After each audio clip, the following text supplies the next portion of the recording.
Today, we're going to talk about something pretty wild. It's the story of how one single announcement about AI sent this massive shockwave through the financial world and caused some really big, established companies to just, well, fall off a cliff overnight. I mean, it sounds almost unbelievable, right?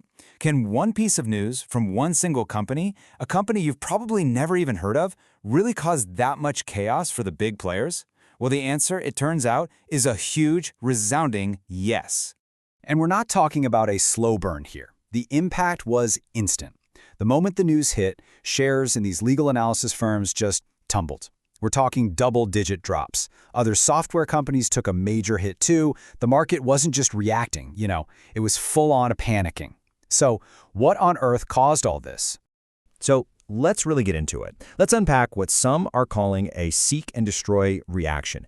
We're going to look at what pulled the trigger, the mindset that was driving this panic, and maybe most importantly, how this fits into a much bigger pattern we've seen before. The company at the dead center of this whole storm is called Anthropic. Now, if you're deep in the tech world, sure, you know who they are. They're a big deal. But for most of us, not exactly a household name. And they dropped this new, incredibly capable AI model called Claude. And well, the market definitely took notice.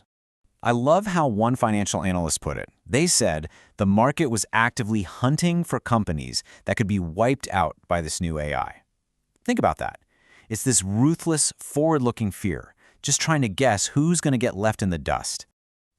This whole seek and destroy thing, it might sound crazy, but it's not new at all. It's actually a classic phase in what they call the life cycle of a tech bubble. First, you get the hype. Then all the money rushes in. But then comes this third phase, the narrowing, where the market starts trying to pick the real winners. And what we just saw, it could be a sign that we're heading right into that critical phase. So let's move on and figure out why. Why did this AI announcement cause such a massive reaction? Well, it all comes down to the kind of jobs it's aimed at, something called knowledge work. So what on earth is knowledge work? Honestly, it's just a fancy term for a pretty simple idea. It's the jobs where people think for a living.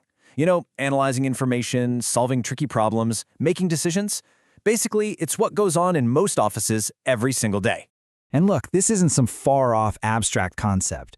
We are talking about lawyers sifting through cases, accountants crunching numbers, and yep, even the millions of us whose job involves making PowerPoints. Anthropic was crystal clear that its new AI is aimed squarely at this entire world of work. And that right there, that brings us to the core of it. The central fear that's driving every bit of this. Is a tool like this new AI going to be a helpful little assistant? Or is it the beginning of the end for these jobs?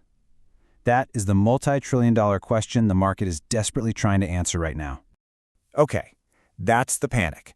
So let's all just take a deep breath, because now it's time for a major reality check.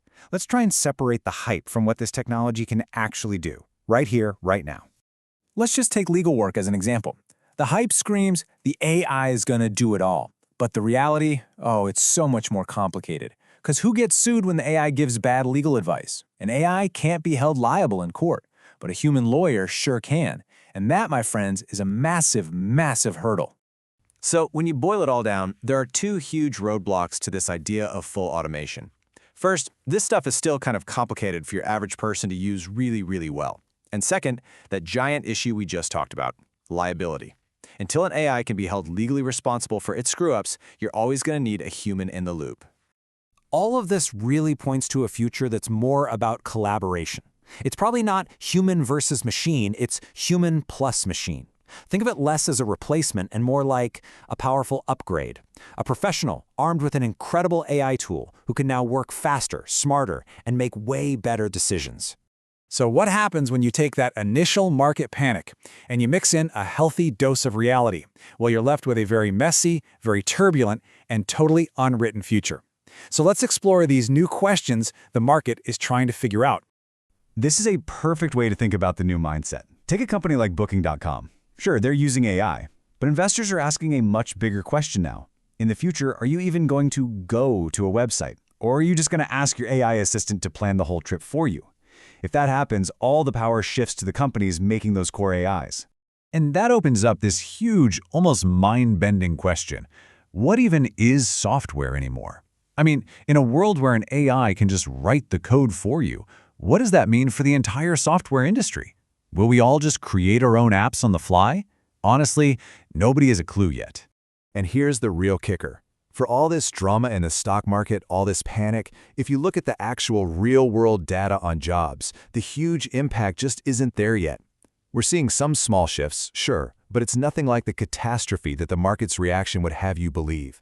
And that really just brings us to the final thought here. As crazy and disruptive as all of this feels, the simple truth is we are still in the absolute infancy of this technology. We're all, from the top engineers to the Wall Street investors to you and me, we are all just trying to work out what this thing is, let alone what it's going to do to everything else.